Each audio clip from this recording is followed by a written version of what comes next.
Kembali lagi di Saika Story. Channel Saika Story kali ini akan membahas sebuah film India yang berjudul Bajrangi Bhaijaan. Film ini diawali dengan seorang gadis bisu di Pakistan yang berumur 5 tahun dan gemar menggembala kambing. Pada suatu hari, ibunya meminta Syahidah untuk segera pulang karena hari sudah mulai gelap. Syahidah pulang sambil mendorong mainan kesayangannya, tapi di tengah jalan ternyata rodanya lepas. Syahidah pun mengejarnya hingga jatuh ke dalam jurang. Kedua orang tuanya bingung kenapa Syahidah tak kunjung sampai ke rumah. Akhirnya mereka mencari Syahidah dibantu para kerabat dan saudaranya. Kemudian salah seorang tetangga menemukan Syahidah yang tergelantung di ranting dan ketakutan. Tapi karena tidak bisa bicara, Syahidah hanya bisa terdiam menunggu bantuan. Akhirnya Syahidah pun berhasil diselamatkan. Keesokan harinya, orang tua dan para kerabat berkumpul membahas kejadian semalam. Salah seorang saudara menyarankan agar Syahidah dibawa ke tempat suci Hazrat Nizamuddin di India yang konon katanya bisa membuat orang bisa berbicara kembali. Karena konflik antara India dan Pakistan, ayah Syahidah yang pernah bergabung di militer selama 5 tahun tidak bisa mendapatkan visa untuk pergi ke India. Akhirnya, ibunya mengajukan diri memutuskan untuk membawa Syahidah ke sana sendirian.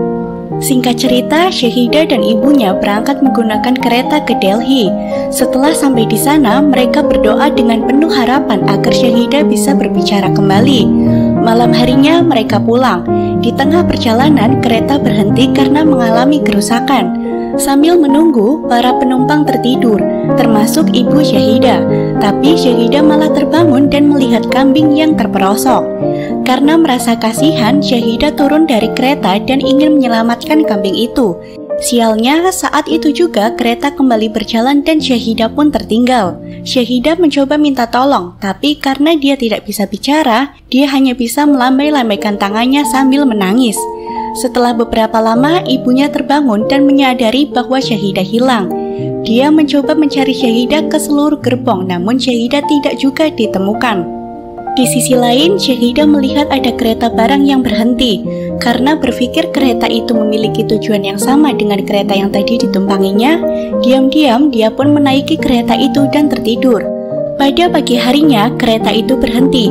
Syahidah pun terbangun dan bingung tentang keberadaannya sekarang. Terlebih lagi, dia melihat sebuah perayaan besar yang belum pernah dia temui sebelumnya. Ternyata saat ini dia berada di India yang sedang melangsungkan perayaan Bajrangbali. Pandangan Syahidah terus tertuju pada salah satu laki-laki bernama Pawan atau yang biasa dipanggil Bajrangi. Dia menjadi pusat perhatian di perayaan itu. Saat Bajrangi mampir di sebuah kedai makanan, Syahidah mengikutinya dan terus memandanginya. Hal itu membuat Bajrangi bingung. Dia pun menawarkan sebuah minuman dan Syahidah langsung datang meminumnya. Dia juga membelikan Syahidah makanan dan bermaksud meninggalkannya karena dia harus pergi sekarang. Tak disangka Syahidah tetap mengikuti kemana Bajrangi pergi. Bajrangi semakin bingung melihat tingkah Syahidah. Kemudian dia mengajak Syahidah ke sebuah tempat ibadah pemujaan Dewa Hanuman. Dia memberi sebuah kalung Bajrangbali yang menurutnya bisa melindungi Syahidah. Setelah itu, Bajrangi bergegas menaiki bis. Tapi lagi-lagi Syahidah tetap mengikutinya dengan cara mengejar bis yang ditumpanginya. Bajrangi yang merasa iba akhirnya meminta sopir menggantikan busnya. Kemudian dia membawa Syahidah ke kantor polisi dan bermaksud menitipkan Syahidah di sana. Tapi polisi itu mengatakan untuk meninggalkan nomor teleponnya saja, karena di sana terlalu banyak penjahat yang tidak baik untuk dilihat anak seusia Syahidah. Dengan penuh tanda tanya, akhirnya dia membawa Syahidah pergi menaiki bis. Di sana dia berusaha mencari tahu dari mana asal Syahidah dengan menyebutkan seluruh kota di India dan meminta Syahidah mengangkat tangan bila ada nama yang sesuai. Penumpang lain juga ikut membantu Bajrangi, tapi tak ada satupun kota yang Syahidah kenal. Karena bingung harus bagaimana lagi, akhirnya Bajrangi menyelingi pembicaraan tentang masa lalunya. Dia menceritakan tentang masa lalunya yang begitu suram. Meskipun ayahnya seorang kepala kantor pos dan kepala desa yang begitu hebat, Bajrangi sama sekali tidak mengikuti jejak ayahnya, baik dalam dunia pendidikan, gulat, maupun politik. Bahkan dia mengalami kegagalan 10 kali berturut-turut dalam ujian. Ayahnya yang sudah pasrah meminta Bajrangi untuk pergi ke Delhi dan menemui Tuan Dayanan yang akan mencarikan pekerjaan untuknya. Saat itu juga Bajrangi mengatakan bahwa kali ini dia berhasil lulus dalam ujian yang ke-11. Bukannya senang, saking kagetnya ayahnya malah meninggal karena mendapat kabar yang mustahil untuk terjadi. Oleh karena itu, keesokan harinya Bajrangi pergi ke Delhi untuk menemui Tuan Dayanan. Dalam perjalanan menuju Delhi, Bajrangi bertemu seorang gadis cantik di dalam bis yang bernama Rasika. Sopir bis hendak memberikan kembalian pada Bajrangi, tapi karena tidak ada recehan lagi, sopir bis itu memintanya untuk membagi dua dengan Rasika. Tapi karena gadis itu juga tidak punya recehan, dia meminta Bajrangi untuk membawanya saja. Sebagai pengikut Bajrang Bali yang begitu terkenal jujur, Bajrangi tidak ingin menerimanya karena menurutnya uang itu adalah hak Rasika juga. Hingga akhirnya dia mengikuti Rasika sampai ke rumahnya. Tak disangka ternyata Rasika adalah putri dari Pak Dayanan, teman ayah Bajrangi. Rasika dan Bajrangi mulai sering menghabiskan waktu bersama. Mereka saling jatuh cinta. Pak Dayanan yang mengetahui hal itu menyetujui hubungan mereka dengan syarat Bajrangi harus bisa membeli rumah dari hasil kerja kerasnya sendiri dalam waktu 6 bulan. Kilas balik berakhir. Singkat cerita, Bajrangi membawa Syahida ke Delhi. Sesampainya di sana, dia menceritakan bahwa menemukan seorang gadis kecil yang mengikutinya terus-menerus. Dan kemungkinan besar gadis itu berasal dari kasta Brahmana karena kulitnya putih seperti susu. Pak Dayanan memberi nasihat sebaiknya Bajrangi fokus pada dirinya terlebih dahulu dibandingkan terus memikirkan orang lain, mengingat waktu yang dia memiliki untuk menikahi Rasika tinggal 2 bulan lagi. Keesokan harinya, adik laki-laki Rasika yang sepantar dengan Syahida menanyakan siapa pemain kriket India favoritnya, tapi tidak ada satu nama pun yang Syahida kenal. Syahida juga melihat tetangga yang masak ayam goreng. Dia kabur ke sana dan makan ayam bersama tetangganya yang ternyata seorang Muslim. Bajrangi yang mengetahui hal itu langsung membawa Syahida pulang. Dia menjadi ragu bila Syahida berasal dari kasta Brahmana, karena orang-orang dari kasta Brahmana tidak mengkonsumsi daging hewan. Tapi dia juga menemukan petunjuk lain. Mungkin saja Syahida berasal dari kasta kesatria yang mungkin biasa makan daging hewan. Keesokan harinya, saat Syahida diajak jalan-jalan ke pasar, dia mengambil sebuah gelang. Karena Bajrangi orang yang sangat jujur, dia menegur Syahida dan meminta maaf pada penjual gelang itu. Bajrangi mengajak Syahida untuk bersembahyang dan berdoa kepada Bajrang Bali. Syahida yang kebingungan mengikuti Pawan dengan polosnya. Tapi saat dia melihat ke sekeliling tempat, Syahida tertarik pada sebuah masjid. Dia pun pergi ke sana memakai kerudung bahkan berdoa selayaknya Muslim. Bajrangi yang tersadar akan hal itu sangat ketakutan. Dia panik dan mengatakan pada Rasika bahwa Syahida adalah seorang Muslim. Bajrangi juga ketakutan karena ayah Rasika tidak mengizinkan siapapun yang beragama lain tinggal di dalam rumahnya. Berbeda pendapat dengan Bajrangi, Rasika lebih mengutamakan belas kasihannya kepada Syahida. Karena dia jauh dari rumah, jauh dari orang tua, bahkan tidak bisa berbicara. Ketika Bajrangi dan Rasika hendak menyusul Syahida, tiba-tiba dia datang dan memeluk Bajrangi dengan begitu erat. Bajrangi yang awalnya sedikit kesal menjadi tersentuh, karena kini dia tersadar bahwa Syahida memang hanya seorang gadis kecil yang belum mengerti tentang perbedaan. Malam harinya, semua orang di rumah Pak Dayanan nonton bareng pertandingan kriket antara India dan Pakistan. Saat India berhasil mencetak gol, semua orang bergembira dan bertepuk tangan, kecuali Syahida. Hal itu terjadi berulang kali. Sementara jika Pakistan yang mencetak gol, suasana menjadi tegang, kecuali Syahida yang malah sorak-sorai sendirian. Bahkan dia sampai lompat-lompat ke girangan dan mencium bendera Pakistan yang muncul di TV. Semua orang tertegun heran. Bajrangi baru menyadari jika Syahida berasal dari Pakistan. Bahkan dia juga mengangkat tangan yang berarti tempat tinggalnya memang di sana. Pak Dayanan langsung marah besar. Dia meminta Bajrangi untuk segera pergi membawa Syahida keluar dari rumahnya bagaimanapun caranya. Keesokan harinya, Bajrangi membawa Syahida pergi ke kedutaan Pakistan. Tapi karena Syahida tidak mempunyai paspor, maka kedutaan tidak bisa membawanya pulang ke Pakistan.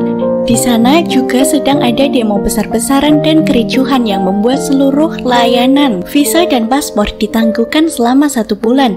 Hal itu tentu semakin mempersulit pemulangan Syahida. Pak Dayanan mengusulkan cara lain, yaitu dengan membawa Syahida pergi ke agen perjalanan. Bajrangi yang tidak mau membuat Pak Dayanan semakin marah, segera membawa Syahidah ke agen itu. Di sana, Bajrangi harus membayar sejumlah uang yang cukup besar, yaitu sekitar 30.700.000 rupiah. Demi kepulangan Syahidah, Bajrangi menyanggupi untuk membayarnya, menggunakan uang tabungan yang sebenarnya telah disiapkan untuk membeli rumah. Rasika yang mengetahui hal itu ikut memberikan tabungannya. Setelah uangnya terkumpul, Bajrangi kembali mengunjungi agen itu dan mempercayakan pemulangan Syahidah pada petugas di sana. Entah apa sebabnya, Syahidah malah terlihat sedih dan tidak mau diantar pulang. Bajrangi terpaksa tetap harus merelakan Syahidah pulang, karena jika tidak, Pak Dayanan akan semakin marah. Saat di tengah jalan, Bajrangi melewati toko gelang yang sempat dia lewati bersama Syahidah. Dia teringat bahwa Syahidah sangat menyukai gelang dan hendak membelikannya sebagai kenang-kenangan. Bajrangi pun membeli gelang itu dan mengantarkannya ke tempat agen perjalanan tadi. Tapi setelah sampai di sana, dia tidak menemukan Syahidah. Dia menanyakan pada tukang becak kemana perginya Syahidah dan orang agen tadi. Tukang becak itu memberi petunjuk ke sebuah tempat hiburan malam. Benar saja, setelah mencari ke sudut-sudut ruangan, Bajrangi melihat transaksi antara orang agen dan mucikari. Bajrangi juga melihat gepokan uang yang dia bayar untuk pemulangan Syahidah. Bajrangi yang sudah terlanjur naik pitam langsung menghajar orang agen itu tanpa ampun. Akhirnya dia kembali ke rumah dan memutuskan untuk mengantarkan Syahidah sendiri ke Pakistan tanpa paspor maupun visa.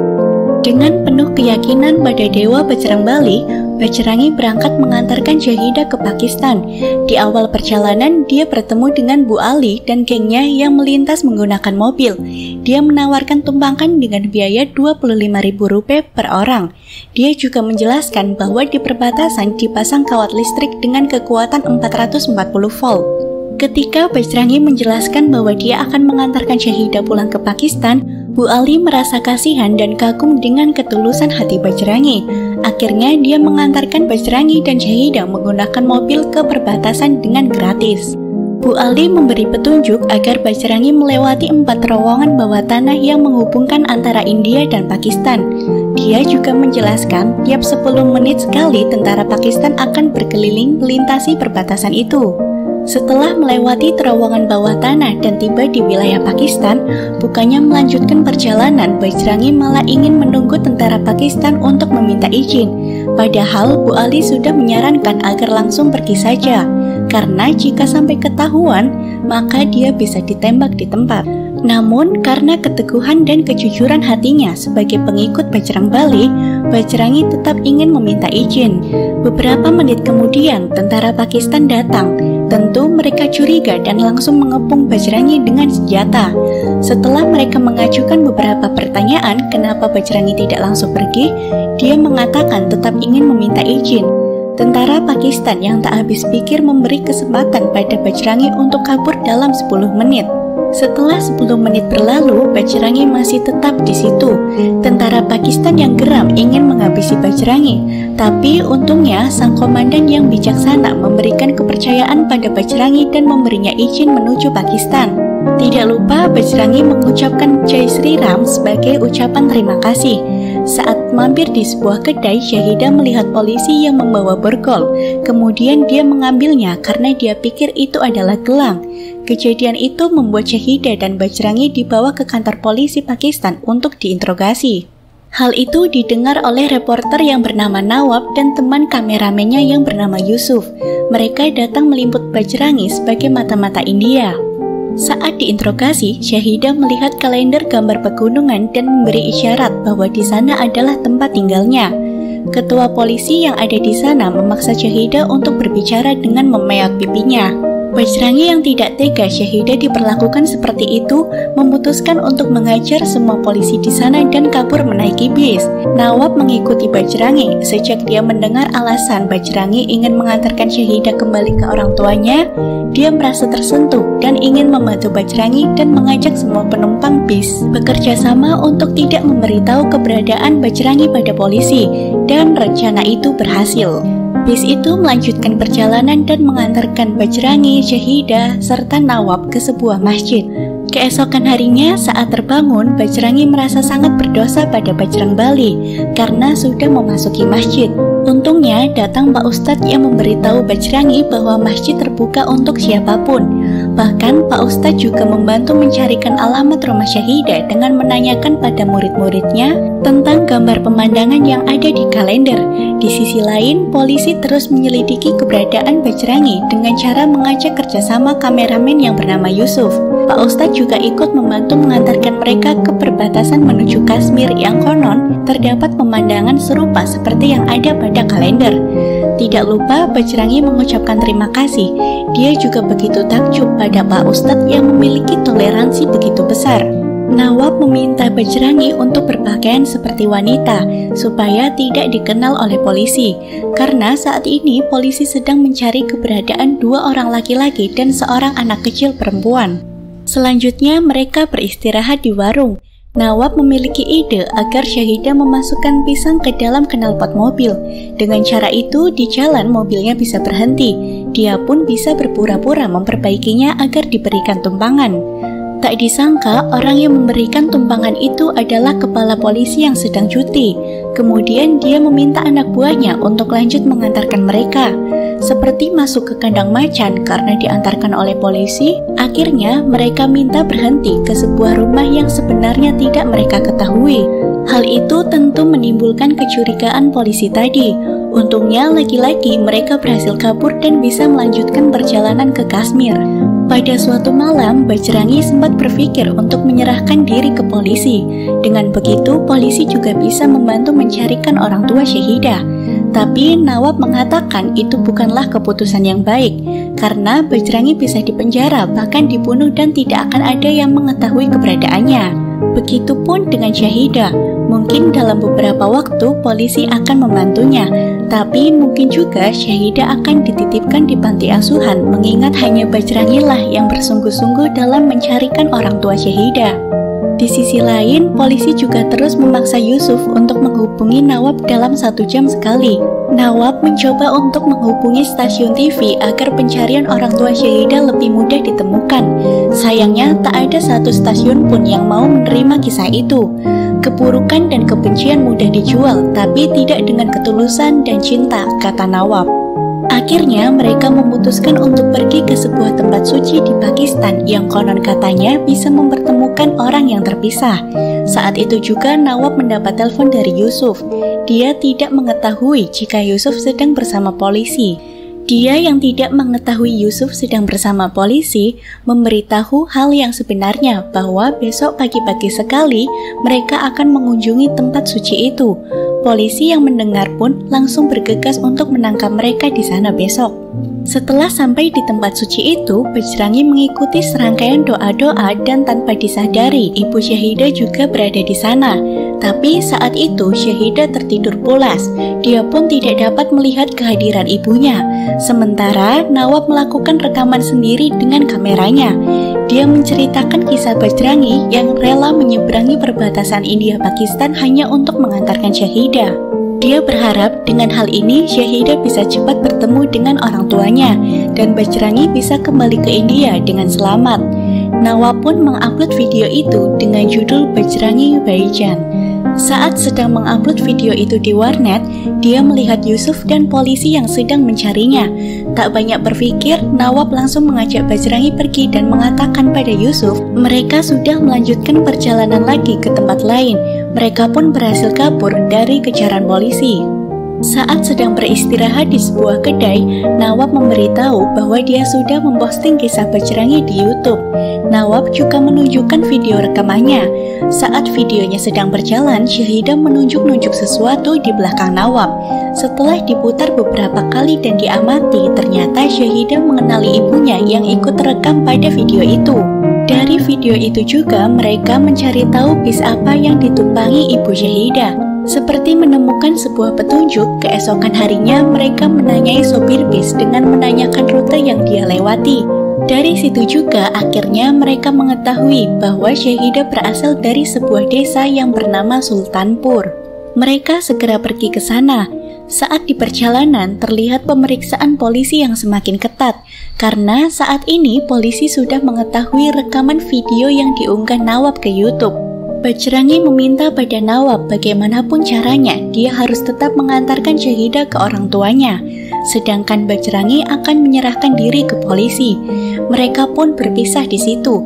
Nawab mengantarkan Syahidah dan Bajrangi dihabisi oleh polisi-polisi itu hingga pingsan dan dibawa ke penjara. Berkat ketulusan Bajrangi, Syahidah berhasil bertemu ibunya. Tidak lupa Nawab merekam pertemuan mereka kembali dengan penuh haru. Video yang Nawab upload menjadi viral sampai ke India, bahkan tersebar juga melalui media cetak.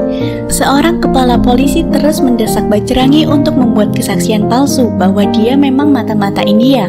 Untungnya, kepala polisi lain yang lebih bijak meminta anak buahnya untuk mencari tahu dulu kisah sebenarnya tentang Bajrangi.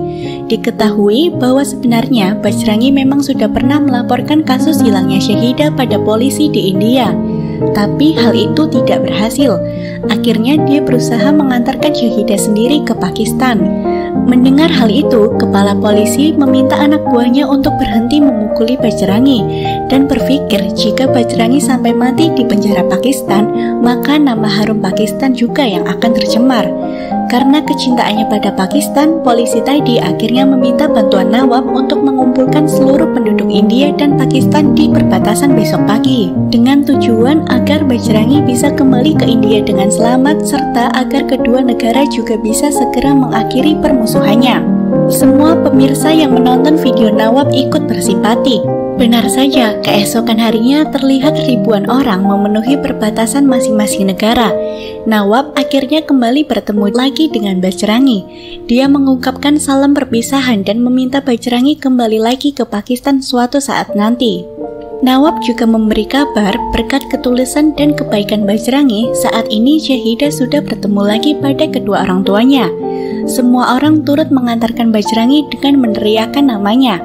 Tentara Pakistan yang jumlahnya tak sebanding dengan ribuan masyarakat di sana, akhirnya terpaksa membiarkan Bajrangi melewati perbatasan, dibantu dengan rakyat Pakistan yang membuka pintu perbatasan. Di seberang sudah tampak juga Rasika dan keluarganya yang juga menanti kepulangan Bajrangi. Dengan tertatih, Bajrangi melewati sungai perbatasan. Syahidah tampak berlari-lari ingin mengucapkan terima kasih pada Bajrangi. Syahidah yang awalnya tidak bisa bicara, tiba-tiba mendapat mukjizat. Keinginannya memanggil Bajrangi memicu suaranya muncul. Syahidah pun berhasil memanggil Bajrangi dengan sebutan paman sebagai kata-kata pertama yang diucapkan. Bajrangi yang kaget mendengar teriakan suara anak kecil kembali berbalik badan dan menyadari bahwa itu adalah suara Syahidah. Syahidah berhasil mengucapkan terima kasih dengan kalimat Jai Sri Ram Paman. Bajrangi senang bukan main karena keinginannya selama ini untuk mengembalikan Syahidah ke orang tuanya sudah berhasil. Film pun berakhir dengan haru. Pelajaran yang dapat kita ambil adalah ketulusan dan cinta tidak mengenal batasan. Meskipun kita berbeda, kekuatan hatilah yang bisa menyatukan. Perdamaian, kerukunan, dan toleransi akan jauh lebih indah bila kita turut menciptakan. Jangan lupa like, share, dan komen video ini ya. Subscribe juga biar kalian gak ketinggalan video-video selanjutnya dari Seika Story. Bye-bye!